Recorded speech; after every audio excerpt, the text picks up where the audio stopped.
Okay, part two of the Massachusetts Statehouse as we push on from the what I thought was the Hall of Flags or the uh, the flag hall. This is actually the Memorial Hall. It's so past the nurses, the hall devoted to the nurses, you have the Memorial Hall, and that contains the rotunda.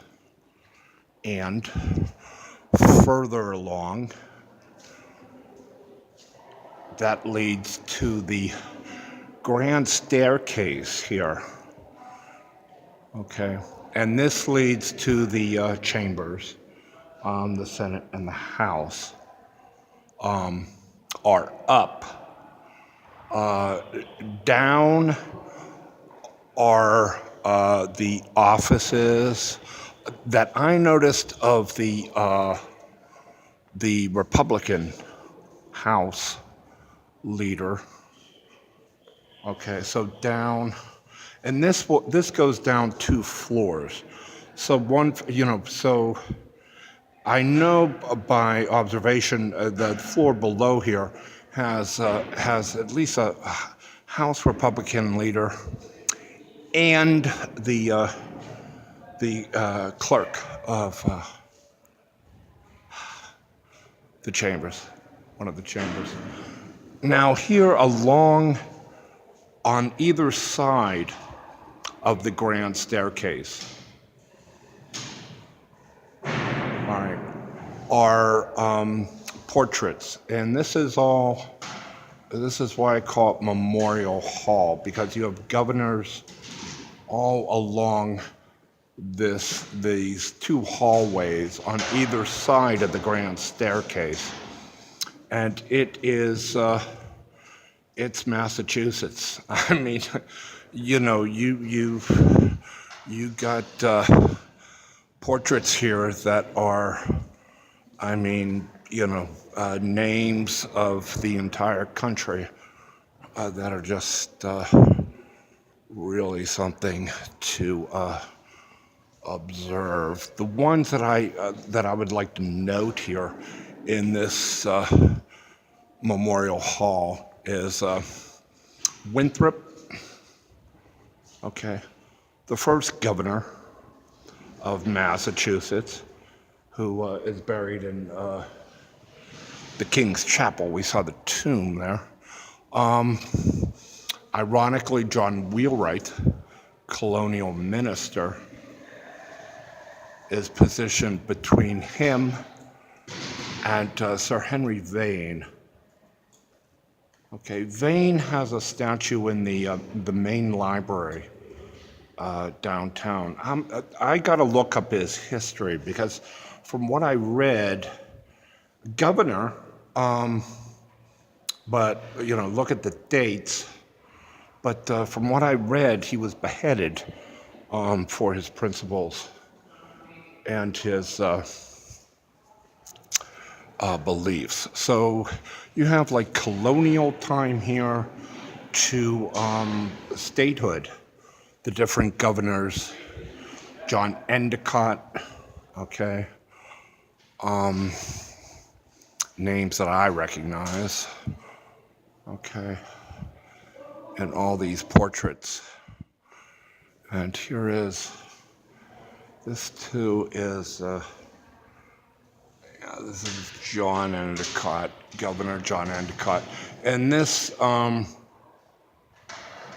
portrait is probably the oldest portrait here, and it was restored. There's a little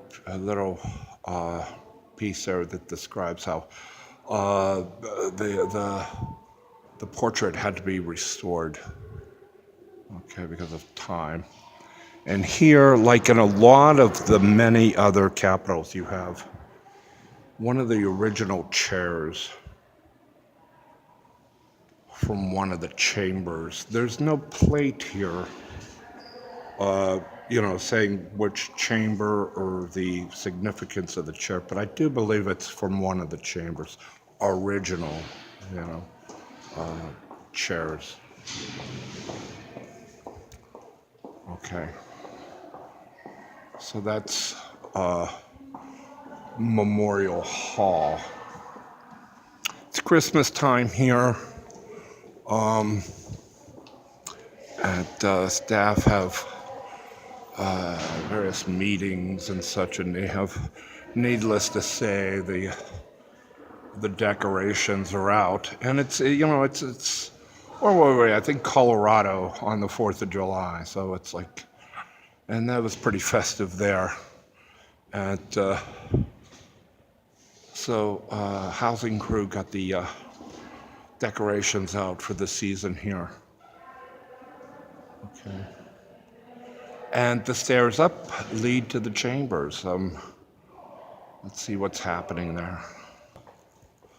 Okay, holding off on the chambers for a moment. There's one more hall beyond the Memorial Hall that I want to cover here. It is the Great Hall of Flags. Now, this seems to me like the end of one renovation and development and construction and the start of another here. And what you have here in the center of the building is this Great Hall of Flags. Okay.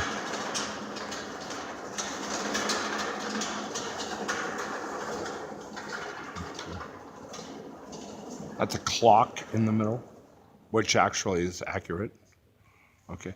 And then again, a lot of meeting space, a lot of conference space, a lot of, okay. And Great Hall of Flags. This is from 1990. The dedication plaque. It says from 1990. And once again, Governor Dukakis, I don't know what it is, but from the transportation center downtown to the Great Hall to a number of places around the city, I keep seeing his name as governor at some of these places here. Yeah, so this is the Great Hall of Flags. Again, meeting place. And on either side, the offices have been extended. So you have a workspace along the way with offices on either side. And what they've put in here is the Great Hall of Flags. Okay, this seen echo. I don't know if it started here but we saw this at St. Jude Research Center. We saw this at CNN. We saw this flag room and it's here in the Massachusetts State Capitol in 1990 on. All right, let's go upstairs.